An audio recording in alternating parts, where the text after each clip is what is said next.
안녕하세요. 임동훈 목사입니다. 오늘 날마다 말씀과 함께 본문은 에스겔 40장부터 42장까지 말씀입니다. 오늘 우리가 읽은 에스겔 본문은 에스겔서 전체 구조에서 보면 마지막 부분인 이스라엘의 회복에 관한 말씀의 시작이라고 볼 수 있습니다.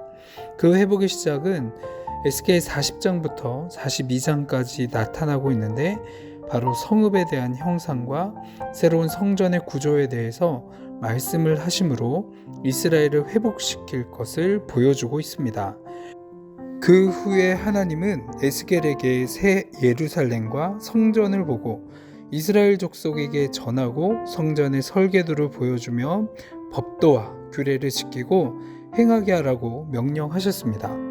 이는 바벨론의 포로로 끌려가 희망이 없는 이스라엘 백성들에게 새 예루살렘의 성전 환상을 통해 너희가 그것을 짓게 될 것이라는 용기와 희망을 이 설계 환상을 보여주며 확신시켜주기 위함이었습니다. 사실 당시의 이스라엘 백성들의 상황을 알면 더 절실하게 잘 느껴질 것 같습니다.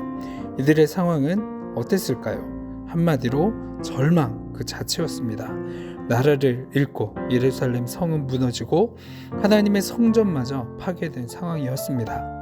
그 당시를 살고 있던 선지자 에스겔이나 이스라엘 백성들은 절망의 고통 가운데 살아가고 있던 자들이었습니다. 그들은 아무런 희망도 없었습니다. 마치 골짜기에 가득 쌓여 있었던 마른 뼈와 같이 아무런 희망도 없이 절망의 상황 가운데 하루하루 살아갈 뿐이었던 자들이었습니다. 그런데 하나님께서 에스겔에게 새로운 예루살렘 성과 새로운 성전을 보여주시며 그것도 아주 자세하게 곧 하나님의 구원하심과 회복하심이 너희 가운데 있을 것이라는 희망을 보여주셨습니다.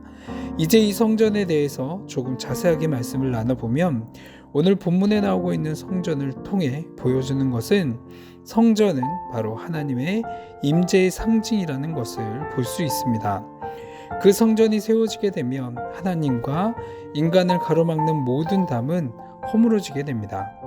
모든 담이 허물어짐으로 성도와 하나님과의 관계에 있어서 모든 것을 회복하게 하신 그리스도께서 세우신 교회를 통해 택함받은 모든 자들은 하나님의 영광 가운데 참여하게 됩니다.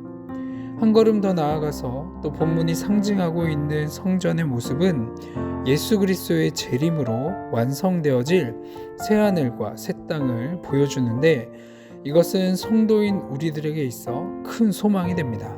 희망이 없고 한 치 앞도 모르는 이 세상에서의 삶에서 하나님의 자녀가 된 우리에게는 하나님의 나라가 준비되어져 있다라는 큰 소망과 확신이 있어서 오늘을 살아갈 수 있고 견디며 인내할 수 있습니다. 그래서 오늘 본문에 이야기하고 있는 영광된 성전에 참여할 복된 자는 구속의 성취자이신 예수를 그리스도로 고백함으로써 예수님의 몸된 교회의 일원이 되었습니다. 우리 성도는 이미 진리의 기둥과 터 위에 세워진 교회의 일원이 되므로 진리 그 자체이신 하나님의 자녀가 되며 하나님의 영광에 참여하게 되었습니다. 뿐만 아니라 우리의 미래는 악은 그 모양이라도 찾아볼 수가 없는 새하늘과 새 땅에서 그리스도와 함께하는 기쁨을 맛보게 될 겁니다.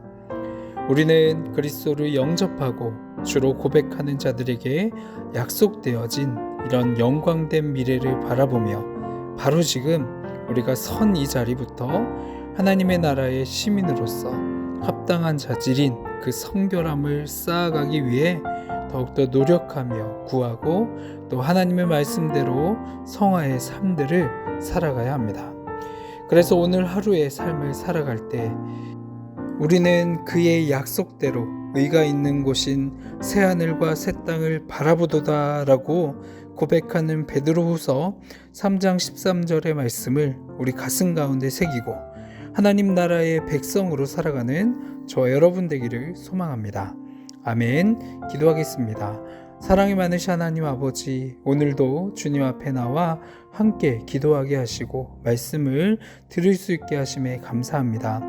하나님의 구원의 약속을 에스겔에게 환상을 통해 보여주시면서 새로운 희망과 용기를 허락하신 것처럼 오늘 우리의 삶 가운데서 주님 주시는 말씀으로 희망을 얻고 용기를 얻어 감사히 살아갈 수 있도록 인도하여 주옵소서.